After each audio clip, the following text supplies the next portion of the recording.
ഇന്ത്യയിലെ ആദ്യത്തെ ഡിസൈനർ സൂ ആയ പുത്തൂർ സുവോളജിക്കൽ പാർക്കിലാണ് നമ്മൾ ഇന്ന് എത്തിയിരിക്കുന്നത്. തൃശ്ശൂർ നഗരത്തിലെ കൊല്ലൂരിനടുത്തുള്ള പുത്തൂരിലാണ് ഈ മൃഗശാല നിർമ്മിച്ചിരിക്കുന്നത്. മൃഗങ്ങൾക്കും പക്ഷികൾക്കുമുള്ള വനത്തിനുള്ളിലെ സ്വാഭാവികമായ ആവാസ വ്യവസ്ഥ ഇവിടെ പുനർനിർമ്മിച്ചിരിക്കുന്നത് കൊണ്ടാണ് ഇതിനെ ഡിസൈനർ സൂ എന്ന് വിളിക്കുന്നത്. തൃശ്ശൂരിലെ പഴയ മൃഗശാലയ്ക്ക് ഏകദേശം 13 ഏക്കർ വിസ്തൃതിയാണ് ഉള്ളത്. അവിടെ സ്ഥലപരിമിതി ഉള്ളതുകൊണ്ടാണ് പുത്തൂരിലെ 336 ഏക്കർ വിസ്തൃതിയിൽ ഈ സൂ പ്ലാൻ ചെയ്തത്. അന്താരാഷ്ട്ര മൃഗശാല ഡിസൈനറായ ഓസ്ട്രേലിയയിലെ ജോൺ ഗോ ആണ് ഈ പാർക്ക് രൂപകൽപ്പന ചെയ്തത്. എന്തായാലും നമുക്കിതിനുള്ളിൽ കയറി ഇവിടുത്തെ വിശേഷങ്ങളും കാഴ്ചകളും അനിമൽസിനെയും ഒക്കെ ഒന്ന് കാണാം. മുതിർന്നവർക്ക് 100 രൂപയും കുട്ടികൾക്ക് 30 രൂപയുമാണ് ഇവിടുത്തെ ടിക്കറ്റ് നിരക്ക്. പാർക്കിനുള്ളിൽ ബസ്സിൽ സഞ്ചരിക്കണമെങ്കിൽ 50 രൂപ അഡീഷണൽ ചാർജ് നൽകണം. ഈ ഭാഗത്താണ് ടിക്കറ്റ് കൗണ്ടർ. ഇവിടുത്തെ ടൈമിംഗ് രാവിലെ 9 മണി മുതൽ 5 മണി വരെയാണ്. അതുപോലെ തന്നെ തിങ്കളാഴ്ച ദിവസം ഇവിടെ അവധിയാണ്. ടിക്കറ്റ് കൗണ്ടർ, ഓഫീസ് റൂമുകൾ, റെസ്റ്റോറന്റ് എന്നിവ ഈ കാണുന്ന പാറക്കൂട്ടങ്ങൾക്ക് ചുറ്റുമായി പ്രകൃതിക്കിണങ്ങുന്ന വിധമാണ് സജ്ജീകരിച്ചിരിക്കുന്നത്. ഇവിടെ ഒരു ചെറിയ കുളവും ഉദ്യാനവും ഒക്കെ നിർമ്മിച്ച് മനോഹരമാക്കിയിട്ടുണ്ട്. African Zululand, Silent Valley, Kanha zone, Eravikulam zone എന്നിങ്ങനെ 23 തരം സോണുകളായാണ് ഈ പാർക്കിനെ തരംതിരിച്ചിരിക്കുന്നത്. ഈ സോണുകളിൽ പറഞ്ഞിരിക്കുന്ന സ്ഥലങ്ങളുടെ രീതിയിൽ നാച്ചുറൽ എക്കോസിസ്റ്റം കൊണ്ടുവരാനാണ് ഇവിടെ നോക്കുന്നത്. നമുക്ക് പാർക്കിൽ ദീർഘദൂരം നടന്ന് മടുക്കാതെ KSRTC ബസ്സിൽ ഇങ്ങനെയുള്ള സോണുകളിൽ ഇറങ്ങി അവിടെയുള്ള കാഴ്ചകൾ കാണാൻ പറ്റുന്ന രീതിയിലാണ് ഈ പാർക്കിൽ സൗകര്യങ്ങൾ ഒരുക്കിയിരിക്കുന്നത്. വേണമെങ്കിൽ പാർക്ക് മുഴുവൻ നമുക്ക് നടന്നും കാണാവുന്നതാണ്. നമ്മളിപ്പോൾ എത്തിയിരിക്കുന്നത് മുതലക്കുളത്തിനടുത്താണ്. ഈ കാണുന്നത് മുതലകളെ കാണുന്നതിന് വേണ്ടി നിർമ്മിച്ചിരിക്കുന്ന ഗ്യാലറിയാണ്. നമുക്കവിടെ നിന്ന് ഗ്ലാസിനുള്ളിലൂടെ വളരെ സേഫായി മുതലകളെ കാണാം. എല്ലാ സോണുകളിലും ഇതുപോലെ ഗ്യാലറികൾ നിർമ്മിച്ചിട്ടുണ്ട്. ഇവിടെ നിന്നാൽ താഴെ മുതലകൾ കിടക്കുന്നതും നീന്തി പോകുന്നതും ഒക്കെ നമുക്ക് കാണാം. എല്ലാ സോണുകളും നല്ല വിശാലമായ ഏരിയയിലാണ് ചെയ്തിരിക്കുന്നത്. മുതലക്കുളമൊക്കെ നല്ല ഭംഗിയായിട്ടാണ് ഡിസൈൻ ചെയ്തിരിക്കുന്നതെങ്കിലും മുതലകളുടെ എണ്ണമൊക്കെ ഇവിടെ തീരെ കുറവാണ്. വനത്തിനുള്ളിൽ വന്യജീവികൾ സ്വാഭാവികമായി ജീവിക്കുന്ന രീതിയിലാണ് ഇവിടെ സൗകര്യങ്ങൾ ഒരുക്കിയിരിക്കുന്നത്. അതോടൊപ്പം തന്നെ നമുക്ക് അവയെ നേരിട്ട് കാണുന്നതിനുള്ള അവസരവും ഇവിടെ ഒരുക്കിയിട്ടുണ്ട്. ഇതിന്റെ ഓപ്പോസിറ്റ് സൈഡിലാണ് പക്ഷികളുടെ ഏരിയ. ആ ഏരിയയിൽ മൊത്തം മുകളിൽ നെറ്റൊക്കെ വിരിച്ചിരിക്കുകയാണ്. പക്ഷികളുടെ സോണിൽ നമ്മൾ ആദ്യം കാണുന്നത് കുറച്ച് മയിലുകളെയാണ്.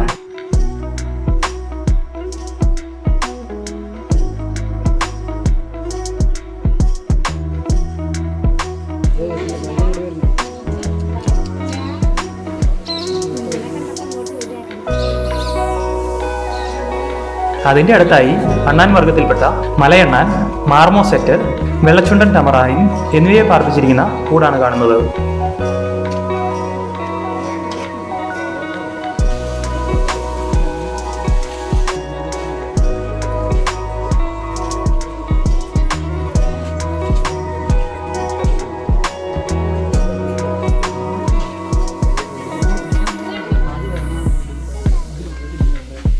നമ്മളിനി പക്ഷികളുടെ ഏരിയയിലേക്കാണ് പോകുന്നത്.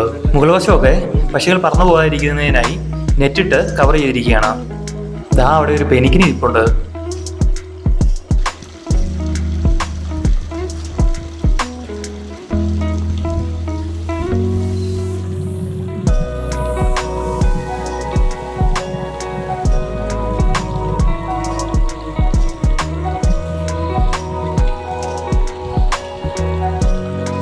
കുറച്ച് നീർക്കാക്കകളും കൊക്കുകളും ഒക്കെ അതിനുള്ളിലുണ്ട്.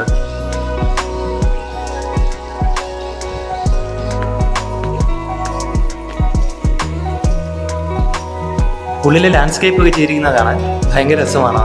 നട്ടുപിടിപ്പിച്ചിരിക്കുന്ന മരങ്ങളൊക്കെ വളർന്നു വരുന്നതേ ഉള്ളൂ.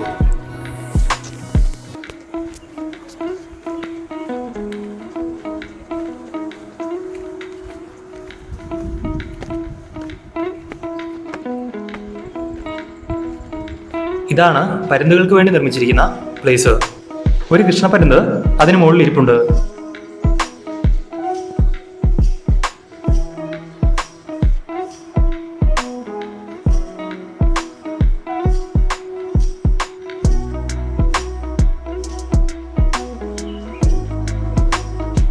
ഈ കാണുന്നതാണ് കന്യാസ്ത്രീ കൊക്ക്.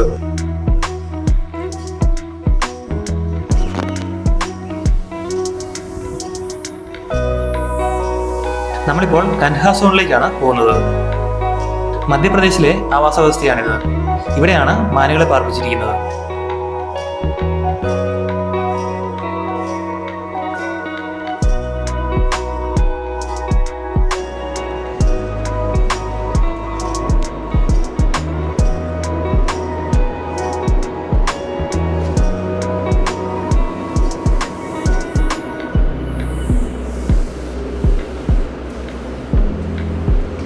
വനത്തിനുള്ളിൽ വന്യജീവികൾ സ്വാഭാവികമായി ജീവിക്കുന്ന രീതിയിലാണ് ഇവിടെ സൗകര്യങ്ങൾ ഒരുക്കിയിരിക്കുന്നത്.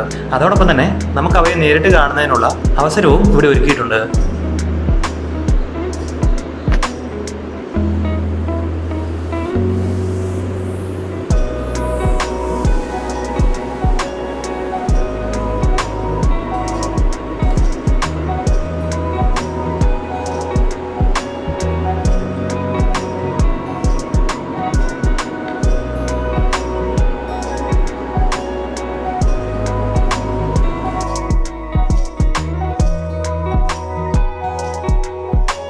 പുള്ളിമാൻ, മ്ലാവ്, പന്നിമാൻ തുടങ്ങിയ ഇനങ്ങളെയാണ് ഇവിടെ പാർപ്പിച്ചിരിക്കുന്നത്.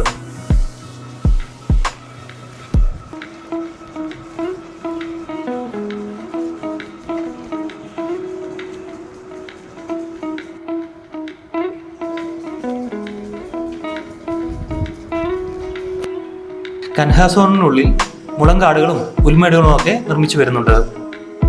ഈ ഏരിയ തണുപ്പിക്കുന്നതിനായി സ്പ്രിംഗ്ലറൊക്കെ ഇവിടെ സെറ്റ് ചെയ്തിട്ടുണ്ട്.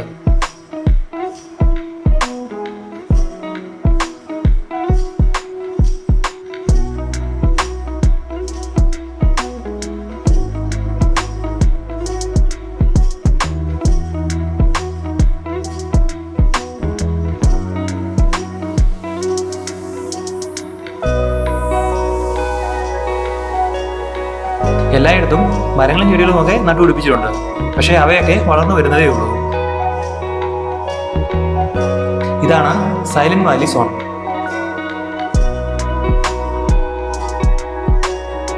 ആ സോണിന് നടുവിൽ വലിയൊരു കുളമാണ് നിർമ്മിച്ചിരിക്കുന്നത്. അതിനു ചുറ്റും നടക്കുന്നതിനായി ഒരു നടപ്പാലമൊക്കെ നിർമ്മിച്ചിട്ടുണ്ട്. ഇവിടെയാണ് കുരങ്ങുകളുടെ ആവാസ വ്യവസ്ഥ നിർമ്മിച്ചിരിക്കുന്നത്. സിംഹവാലൻ കുരങ്ങിനെയും മറ്റും ഈ സോണിൽ എത്തിക്കാനാണ് പ്ലാൻ ചെയ്തിരിക്കുന്നത്. ഈ പാർക്ക് 336 ഏക്കറിലാണ് പരന്നു കിടക്കുന്നത്. ഇതിന്റെ ഒരു ചെറിയ ഭാഗം മാത്രമാണ് ഇപ്പോൾ ഡെവലപ്പ് ചെയ്തിരിക്കുന്നത്.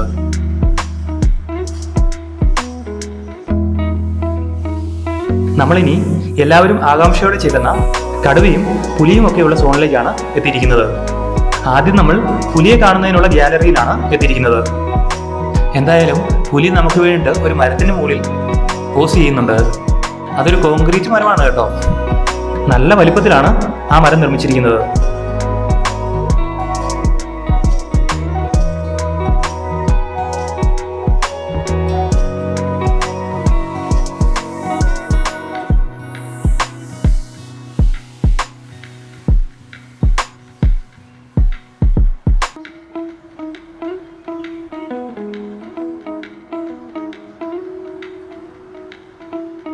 നമ്മളിപ്പോൾ ഇവിടുത്തെ ഏറ്റവും വലിയ അട്രാക്ഷനായ കടുവാക്കൂടിൻ്റെ അടുത്തേക്കാണ് പോകുന്നത്.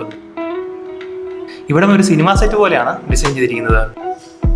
ഇവിടെ നമ്മൾ നടക്കുന്ന വഴിയുടെ സൈഡിലായി വലിയ ട്രെഞ്ചും ഇലക്ട്രിക് ഫെൻസിങ്ങും ഒക്കെ നിർമ്മിച്ചിട്ടുണ്ട്. 2 കടുവകളാണ് ഇതിലുള്ളത്. ഒരെണ്ണം വിശ്രമിച്ച് കിടക്കുകയാണ്.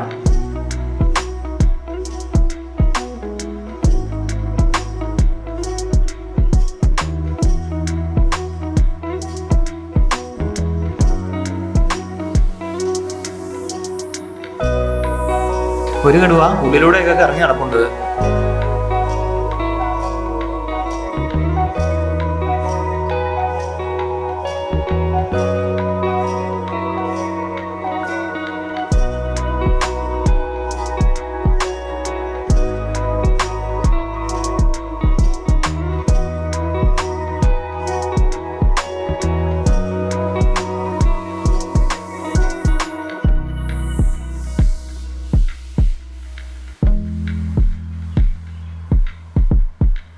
നമ്മൾ താഴെയായിട്ട് കാട്ടുപോത്തുകൾക്കുള്ള ഒരു ഏരിയ ആണ് കാണുന്നത്. അവിടെ അത്യാവശ്യം നല്ല മരങ്ങളൊക്കെ ഉള്ള ഏരിയ ആണ്. അതിൻ്റെ ഇടയിലൂടെ വേണം നമുക്ക് അവയെ കാണാൻ.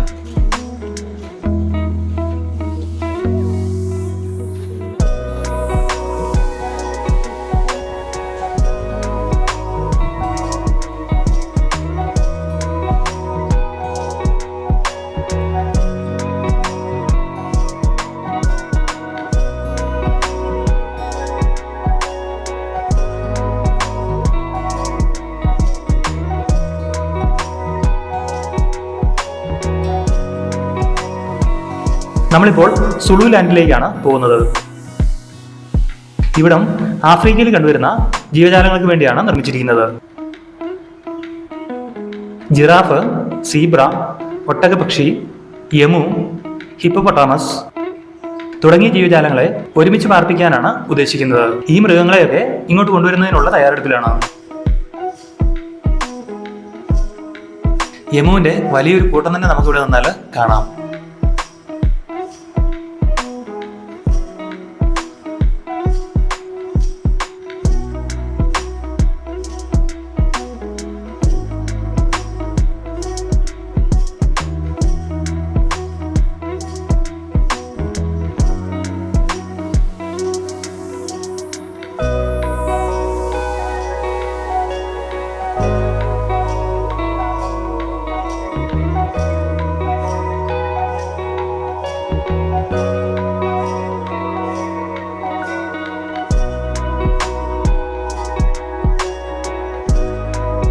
ഇതൊരു സൂ മാത്രമല്ല, ഒരു റിയൽ ജംഗിൾ എക്സ്പീരിയൻസ് പാർക്ക് കൺസെപ്റ്റാണ് മുന്നോട്ട് വയ്ക്കുന്നത്. നല്ല ലാൻഡ്സ്കേപ്പിങ്ങും വിശാലമായ ഏരിയയും നല്ല സൗകര്യങ്ങളും ഒക്കെ ധാരാളം ഉണ്ടെങ്കിലും മൃഗങ്ങളുടെ കുറവാണ് ഇവിടുത്തെ ആകർഷണം കുറയ്ക്കുന്നത്. വരുന്ന ആളുകളിൽ കൂടുതൽ മൃഗങ്ങൾ ഇവിടെ എത്തുമെന്നാണ് അറിയാൻ കഴിയുന്നത്.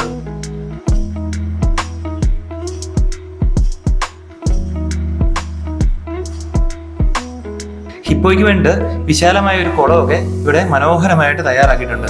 പക്ഷേ ഹിപ്പോയെ ഇവിടെ എത്തിച്ചിട്ടില്ല ഇതുവരെ. ശൈശവദശയിലുള്ള ഈ പാർക്ക് വരും കാലങ്ങളിൽ ഇന്ത്യയിലെ തന്നെ മുൻനിര സുവോളജിക്കൽ പാർക്കായി മാറുന്നതിനാവശ്യമായ എല്ലാ അടിസ്ഥാന സൗകര്യങ്ങളും ഇവിടെയുണ്ട്. ഇത് ഇന്ത്യയിലെ തന്നെ നല്ലൊരു ഡിസൈനർ സൂ ആകട്ടെ എന്ന് ആഗ്രഹിച്ചുകൊണ്ട് ഇന്നത്തെ നമ്മുടെ കാഴ്ചകൾ ഇവിടെ അവസാനിക്കുകയാണ്. പുതിയ കാഴ്ചകളുമായി ഇനിയും കാണാം. അതുവരെ എല്ലാവർക്കും ബൈ.